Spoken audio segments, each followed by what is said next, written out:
Iran যুদ্ধের 1 মাস পেরোলেও ট্রাম্পের ঘোষণা করা 5টি লক্ষ্য এখনও অধরা, যার মধ্যে আছে ইরানের ক্ষেপণাস্ত্র সক্ষমতা ধ্বংস, সামরিক অবকাঠামো ভেঙে দেয়া, পারমাণবিক কর্মসূচি ঠেকানো, মধ্যপ্রাচ্যে মার্কিন মিত্রদের নিরাপত্তা নিশ্চিত করার মতো বেশ কিছু গুরুত্বপূর্ণ ইস্যু। অ্যাসোসিয়েটেড প্রেসের প্রতিবেদন বলছে, সংঘাত থেকে আংশিক সাফল্য আসলেও ট্রাম্পের বড় কৌশলগত লক্ষ্যগুলো এখনও অর্জিত হয়নি।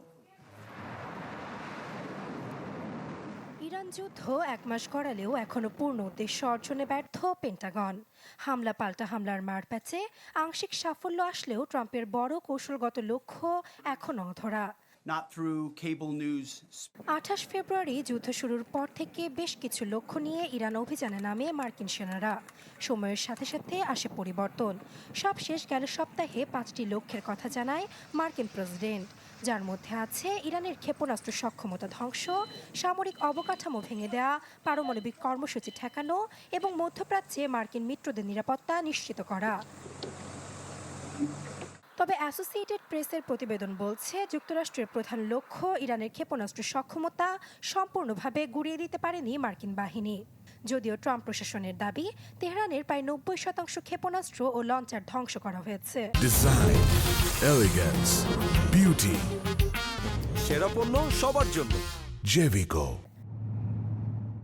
মার্কিন সেন্ট্রাল কমান্ডের লক্ষ্যের ভেতর অন্যতম ছিল দেশটির অস্ত্র, ক্ষেপণাস্ত্র ও ড্রোন কারখানা ধ্বংস করা। তথ্য বলছে, এরই মধ্যে ব্যাপকভাবে উৎপাদন কমেছে এই সেক্টরে। তবে এত সব দাবির মধ্যেও এখনও ইসরায়েল ও উপসাগরীয় দেশে প্রতিশোধমূলক হামলা চালিয়ে যাচ্ছে তেহরান। শুধু ইরানের অস্ত্র তৈরির সক্ষমতা ধ্বংস করেই ক্ষান্ত হয়নি ওয়াশিংটন, তেল আবিব। ইরানের আকাশপথে উন্মুক্ত বিচরণ করে চালাচ্ছে একের পর এক হামলা। গেল বৃহস্পতিবার প্রতিরক্ষামন্ত্রী পিট হেগসেথ জানান, 150-র বেশি ইরানি জাহাজ ক্ষতিগ্রস্ত বা ধ্বংস করেছে যুক্তরাষ্ট্র। তবে ইরানি রেভলিউশনারি গার্ডের আছে নিজস্ব নৌবাহিনী, যেগুলোর মাধ্যমে সমুদ্রপথে মাইন পুঁতে রাখতে সক্ষম আইআরজিসি। এছাড়া মধ্যপ্রাচ্যে মার্কিন মিত্রদের নিরাপত্তা নিশ্চিত করতে চান মার্কিন প্রেসিডেন্ট। তবে হরমুজ প্রণালী বন্ধ ও উপসাগরীয় অঞ্চলে হামলা জোরদারের কারণে সেই উদ্দেশ্য অর্জনে ব্যর্থ ট্রাম্প প্রশাসন। এদিকে তেহরানের পারমাণবিক সক্ষমতা গুঁড়িয়ে দিতে জোর প্রচেষ্টা চালাচ্ছে যুক্তরাষ্ট্র, ইসরায়েল। বুশেহর পারমাণবিক বিদ্যুৎ কেন্দ্র ছাড়াও ইয়াজদ শহরের একটি ইউরেনিয়াম প্রক্রিয়াকরণ কেন্দ্রেও হয়েছে হামলা। হত্যা করা হয়েছে শীর্ষ বিজ্ঞানীদের।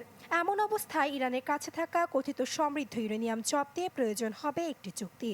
বিশ্লেষকরা বলছেন, দেশটির অনুমতি ছাড়া এগুলো জব্দের যে কোনো অভিযানে বিপুল মার্কিন সেনার প্রাণনাশের শঙ্কা আছে।